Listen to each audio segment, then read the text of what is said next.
नमस्कार, मैं के एम सैनी आपका लेक्चर में फिर से स्वागत करता हूं। आज हम बात करेंगे प्रिंसिपल ऑफ सुपरपोजिशन के न्यूमेरिकल स्टेप पर। तो आप यहाँ देख रहे हैं पीछे बोर्ड पे दो प्रॉब्लम्स हैं अपने पास में। एक प्रॉब्लम ये सोल्व करेंगे अपने, जिसमें कि अपना एक पार्ट है जिसपे डिफरेंट लोड डिफरेंट प्लेन में लगे हुए हैं।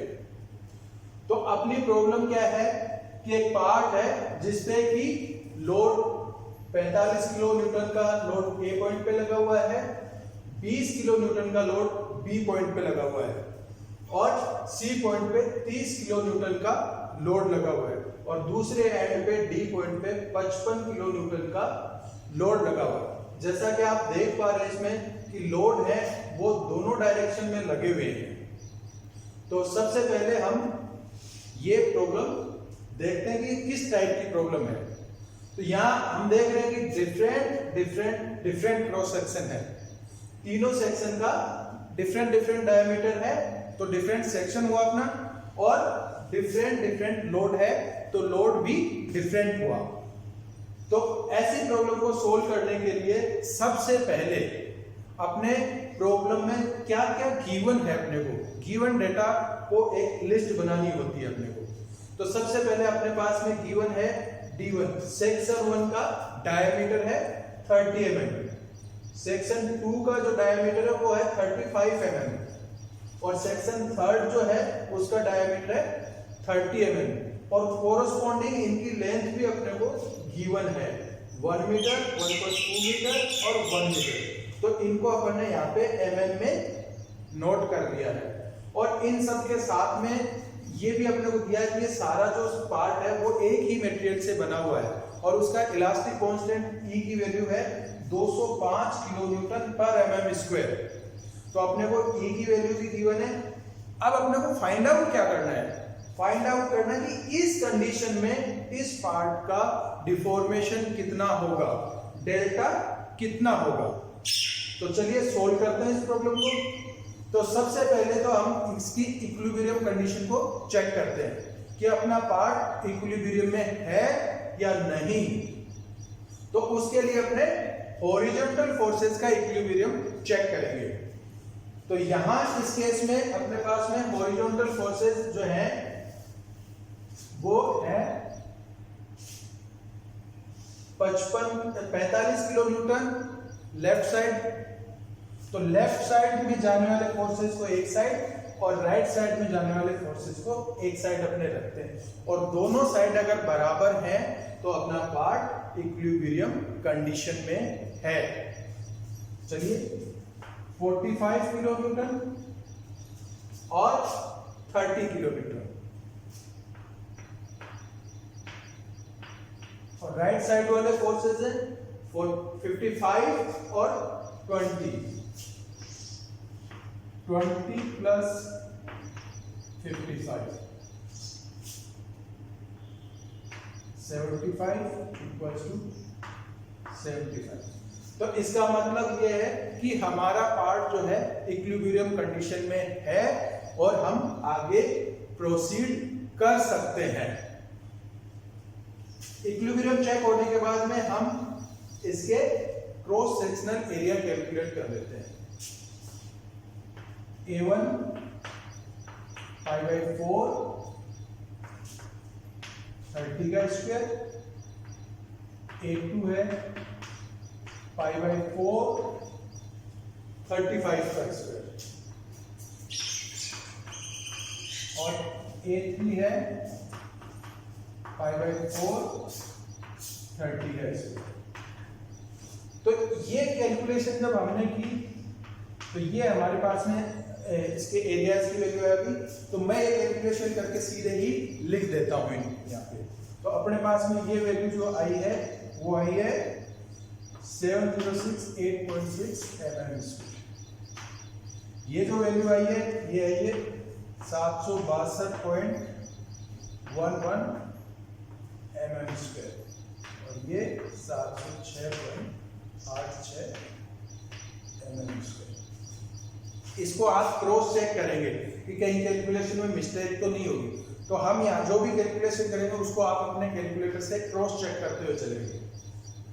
तो ये अपने पास में A1, A2, A3 की वैल्यू आ गई, जिनको हम यहाँ पे नोट कर लेते हैं।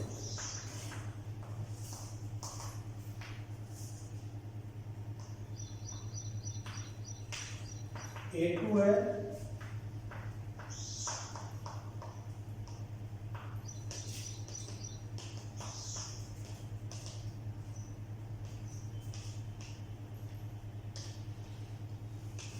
ये। अब हम चलते हैं डिफॉर्मेशन। तो प्रिंसिपल ऑफ सुपरपोजिशन क्या कहता है कि ऐसे जो पार्ट्स हैं उनका डिफॉर्मेशन जो होता है वो इंडिविजुअल सेक्शन के डिफॉर्मेशन के अलजेब्रिक सम के बराबर होता है। तो सबसे पहले अब हम कैलकुलेट करते हैं इसके इंडिविजुअल पार्ट पे लोड। तो फ्री बॉडी डायग्राम से अपने सेक्शन AB को लेते हैं। AB पे लेफ्ट हैंड साइड में लोड है 45 kilo Newton and right hand side में लोड है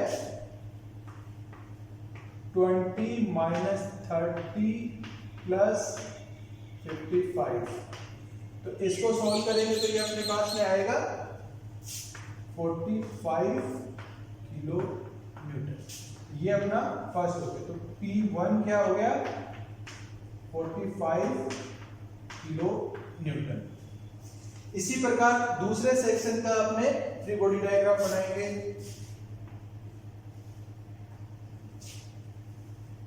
पार्ट BC का। तो सेक्शन B पे कौन से लोड लगे हैं 45 माइनस 20 और इधर जो है 55 माइनस 30। तो ये कितना हो गया ये 25 किलो न्यूटन और इधर 25 किलो न्यूटन। तो अपने पास में P2 की वैल्यू क्या होगी P2 equals to 25 kilo Newton. इसी प्रकार सेक्शन CD पे भी अपने लोड कैलकुलेट कर लेते हैं। राइट साइड में 55 किलो न्यूटन है और इस साइड में 45 minus 20 plus 30 equals to 55 kilo newton. तो अपना P3 कितना हो गया 55 किलो न्यूटन। अब तीनों के तीनों जो है वो टेंसाइल नेचर के हैं, तो यहाँ जो एलोंगेशन होगा उनका सम होगा। तो ये नोट कर देते हैं P1 equals to P2 equals to और P3 इक्वल्स टू। P1 है 45 किलो न्यूटन और P2 है 25 किलो न्यूटन और P3 है 55 किलो न्यूटन। तो ये लोड कैलकुलेशन हो गई। अपने पास में गिवन डाटा लेंथ भी है उसकी और E की वैल्यू भी गिवन है। तो अब अपने डिफॉर्मेशन कैलकुलेट करेंगे। तो delta equal to delta 1 plus delta 2 plus delta 3,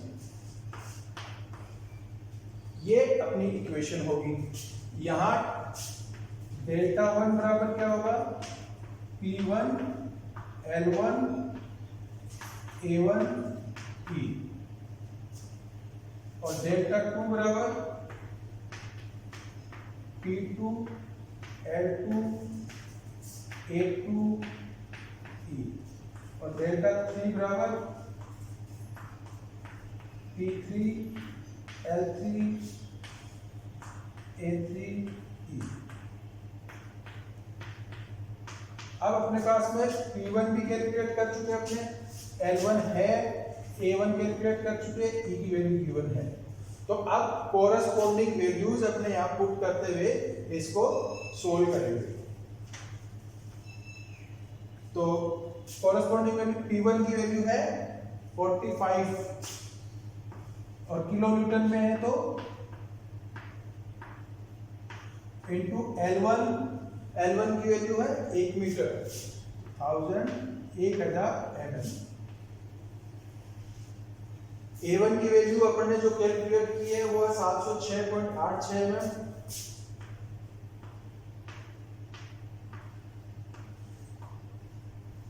और E की वैल्यू गिवन है अपने को 205 किलो न्यूटन पर mm स्क्वायर।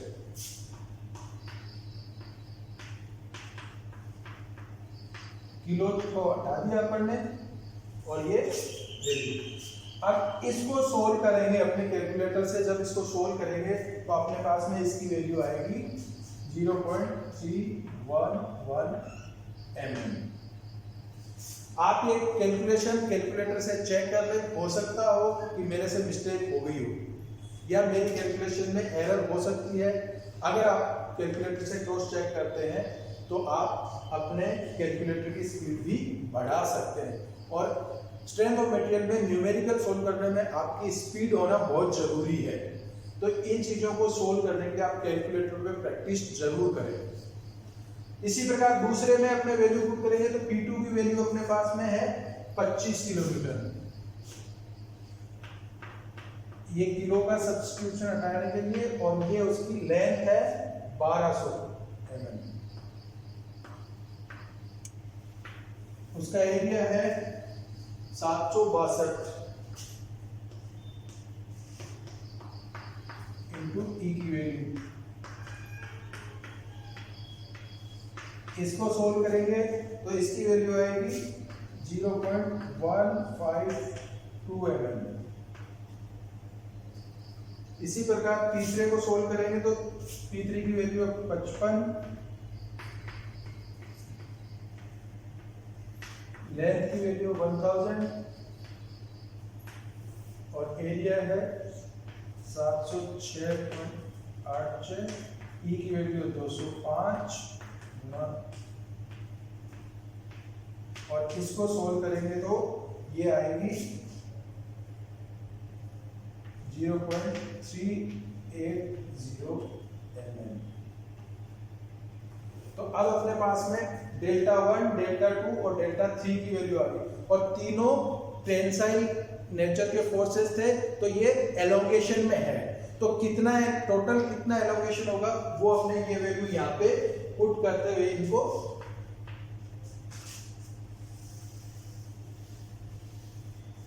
तो डेल्टा 1 की वैल्यू है 0.311, डेल्टा 2 की है 0.152 प्लस डेल्टा 3 की है 0.380। अब अपना रिजल्टेंट डेल्टा जो है इस पार्ट का जो एलोंगेशन होगा, टोटल जो एलोंगेशन है वो इन तीनों का सम हो जाएगा और वो वैल्यू आएगी अपनी 0.843 mm। तो यहाँ जो अपना प्रॉब्लम है, ये जो प्रॉब्लम दी हुई है इसमें इस लोड कॉम्बिनेशन में इस पार्ट का टोटल जो एलोंगेशन होगा वो होगा 0.843 mm और ये एलोंगेशन होगा।